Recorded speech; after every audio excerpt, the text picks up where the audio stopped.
सूफी साहब मुझे ये बताइए, आपने तो बकायदा एक चिट्ठी लिखी गृह मंत्रालय को और जिसमें आपने कहा कि पीएफआई को बैन करना चाहिए।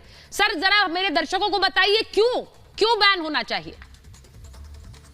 देखिए, आपका शुक्रिया अदा करते हुए मैं उम्मीद करूंगा कि इंसानों की इस सभा में सब लोग इंसानियत का परिचय देते हुए इंसानों की तरह हमारी बातों को सुनने की कोशिश करें।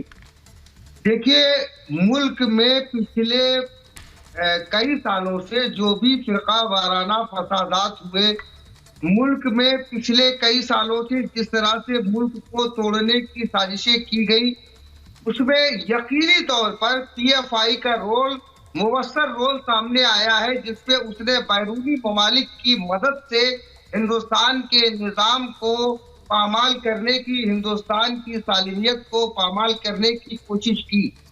अपने आप को डेमोक्रेटिक राइट्स के हवाले से डेमोक्रेटिक्स और संविधान बचाने की बात करने वाली पीएफआई किस कदर अलोकतांत्रिक है, किस कदर असहिष्णु है, इस बात का अंदाजा इस बात से लगाया जा सकता है कि खानका एसोसिएशन ने पिछले 2 सालों से जब पीएफआई के खिलाफ आवाज उठाई, उसकी अराजक गतिविधियों के खिलाफ आवाज उठाई, हम लोगों ने सड़कों पर यात्राएं और सभाएं निकाली, तो पीएफआई के लोगों ने हमारे लोगों पर जानलेवा हमले किए। हमारे संगठन के कम से कम 9 पदाधिकारियों पर हमले हुए।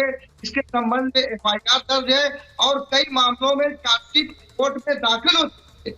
तो ये वो पीएफआई है जो अपने खिलाफ आवाज उठाने वाले की आवाज को बंद कर देती है और जिससे विचार नहीं मिलते हैं उनके जो है हाथों को काट देती है। इससे साबित होता है कि ये संगठन तालिबानी विचारधारा और मानसिकता का संगठन है। भारत जैसे लोकतांत्रिक देश में ऐसे किसी भी संगठन का होना देश की एकता, अखंडता और संप्रभुता के लिए खतरा है। ऐसे संगठनों को तो बिल्कुल होना ही नहीं चाहिए, बल्कि ऐसे संगठनों को अनपाने वाली जो विचारधारा है वो विचारधारा ही देश में नहीं होनी चाहिए। अब सोचिए, मैं सूफी साहब, आपने जो बात कही कि ये विचारधारा इस देश के लिए बहुत बड़ा खतरा है। असगर साहब, ये विचारधारा बहुत बड़ा खतरा है, ये मैं नहीं कह रही हूं, ये हजरत सूफी कौसर साहब कह रहे हैं। अगर कोई तथ्य नहीं है, ये झूठी बात है। कौसर साहब को 1 मिनट लीजिए प्लीज, कौसर साहब को लीजिए जरा। सूफी साहब, मैं आपसे पूछ रही हूं, अगर गलत है, अगर तथ्य नहीं है, कुछ गलत नहीं कर रहा है पीएफआई, तो ये क्यों है कि मुसलमान कम्युनिटी के अंदर से भी आवाजें उठ रही हैं उनके खिलाफ एक्शन के लिए? ये ऐसा तो नहीं है, ये ऐसा तो नहीं है जो लोग कहते हैं कि भाई देखिए ये एक कौम को टारगेट कर रहे हैं, उसी कौम, उसी कम्युनिटी से आवाजें उठ रही हैं। एक सेकंड असगर साहब, अब मैं सूफी साहब के पास जा रही हूँ।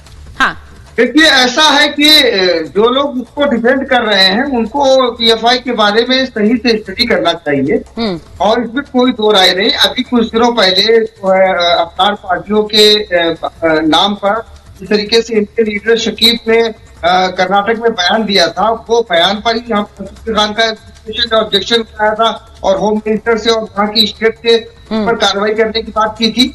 वो बयान ऐसा था जिससे कि मुल्क में फिरका वाराना फसादात को भड़काने वाली, बल्कि वो एक बयान ही नहीं, पीएफआई के जितने भी लीडरान हैं उनके इस तरीके के बयान आते हैं। हमारा तो ये मानना है कि जिस कम्युनिटी से ये बयान आ रहा है उसी कम्युनिटी के लोग ही अगर अपनी कम्युनिटी के गंदे लोगों के बयानात को कंडम करें, उसके गंदे कामों को कंडम करें, तो सारी सोसाइटी अपनी अपनी कम्युनिटी को साफ करेगी, तो हमारे देश का माहौल अपने आप सही हो जाएगा।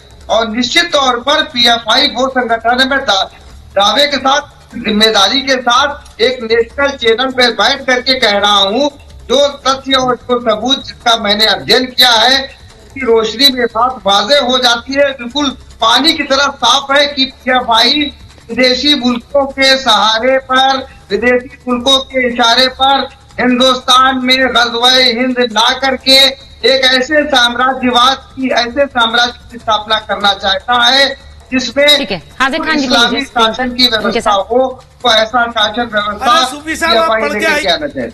ठीक है, पढ़कर आइए कि वो सलाह दे रहे हैं। हाजिर खान साहब,